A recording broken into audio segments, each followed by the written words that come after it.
제가 이렇게 세무 상담을 하다 보면 정말 이제 원장님들의 고충을 좀 많이 이해가 됩니다.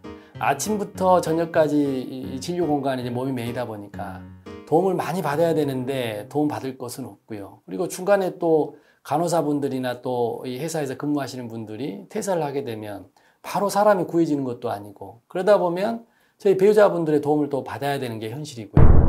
Don't worry, doctors. 안녕하세요. 대박병원 절세비법 저자 윤창인 세무사입니다. 원장 선생님들의 절세 궁금증 시원하게 해결해 드리겠습니다. 도어너리 코너 진행하겠습니다.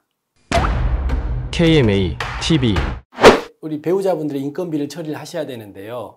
어떻게 처리를 하는 게 세무상 문제점이 없는지, 혹시 또 다른 우리 절세 포인트가 있는지 궁금해 하실 겁니다. 그래서 기장 세무사님이나 아니면 주변 지인분들 아니면 도움을 받고 계신 분들한테 좀 얘기를 들으셨을 건데, 과연 이 처리가 맞는 것인지, 아니면 내용을 듣고 계신 원장님 입장에서는 아무 문제가 없었다고 생각했는데 정말 문제가 없는 건지 한번 들어보시기 바랍니다. 이 부분은 제가 세무공무원으로 근무했을 때에 느꼈던 이런 내용을 포함해서 한번 설명을 드리겠습니다.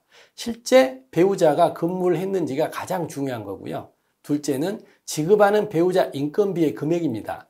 그리고 세 번째는 배우자를 근로소득자로 신고를 할 것인지 아니면 3.3% 사업소득자로 신고할 것인지, 이 부분을 선택을 하셔야 되고 어떻게 문제가 없는지 해야 되는데요. 그럼 세무공무원 입장에서 첫째, 배우자가 실제 근무를 했는지 어떻게 검증할 거냐인 겁니다. 그럼 세무공무원 입장에서는 가장 먼저 볼 수 있는 게 가장 강력한 내용입니다.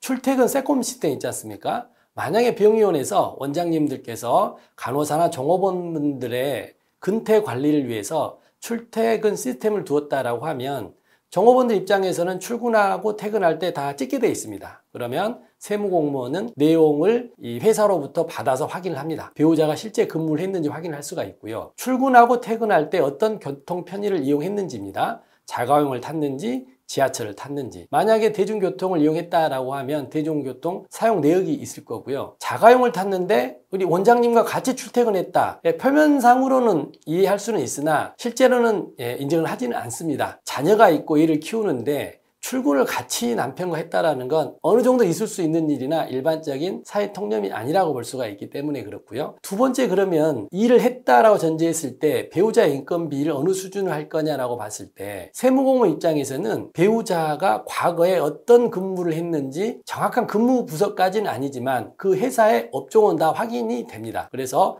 직책에 맞지 않는 이 근무를 했던 분들, 또 이 사모님들 입장에서는 근무를 또 해보지 못한 사모님들이 계십니다. 그럴 경우에는 이제 세무공무원 입장에서는 과연 이분들한테 연봉을 7천만 원, 8천만 원, 1억을 줬다라고 했을 때 그 금액이 합리적이지 않다라고 보면, 일을 했으니까 인건비는 인정을 하지만 그 금액을 어느 정도 인정할 것이냐에서는 평균 인건비를 인정을 해줄 것인지 아니면 좀 낮은 연차의 종업원의 인건비를 인정해 줄 것인지.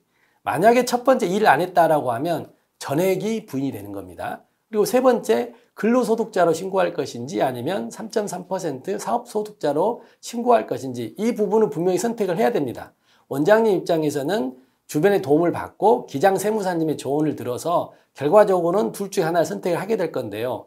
만약에 3.3% 사업소득자로 신고를 하게 된다라고 하면 굉장히 세무공무원 입장에서는 좀 의아해하게 될 겁니다.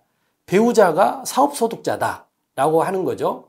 만약에 일용근로자도 이상하게 보일 건데, 오히려 세무공무원 입장에서는 둘 중에 선택한다라고 한다면 근로소득자가 조금은 더 합리적인 내용이다라는 내용입니다. 물론 제가 표현 드린 내용이 근로자 당연히 낫다는 표현이 아니고 근로소득자와 3.3% 사업소득자 둘 중에서 봤을 때는 계속적으로 근무하는 근로소득자가 더 낫다라고 하는 거고요. 근데 현실적으로 왜 3.3% 사업소득자로 신고를 하고 있느냐인 겁니다. 이 부분은 네트급여와 또 연관이 되어 있습니다. 원장님들 입장에서는 3천만 원 줄 거예요 라고 세무사 사무실에 연락을 하면 이 세무사 사무실에서는 이 네트급여를 일반적인 그로스급여로 환산을 하게 됩니다. 그 환산을 하게 되다 보면 이제 아무래도 좀 복잡한 내용을 거쳐서 환산을 하게 되는데요. 세무사 사무실 입장에서는 좀 불편한 내용인 거죠. 그렇기 때문에 3.3% 사업소득자로 신고를 하게 되면 정확히 딱 3.3%만 떼고 주면 되기 때문에 세무사, 사무실 입장에서는 일이 좀 용이하고 간편하다. 그러지만 원장님 입장에서도 그게 문제가 없다라고 생각하고 갔는데 세무공무원 입장에서는 좀 보는 각도가 왜 배우자가 사업소득이지? 라고 하는 겁니다. 물론 한 달, 두 달 제공했다라고 하면 괜찮지만 1년, 2년을 계속해서 하고 있다라고 하면 뭔가 문제점이 있다라고 세무공무원 입장에서 보게 될 겁니다.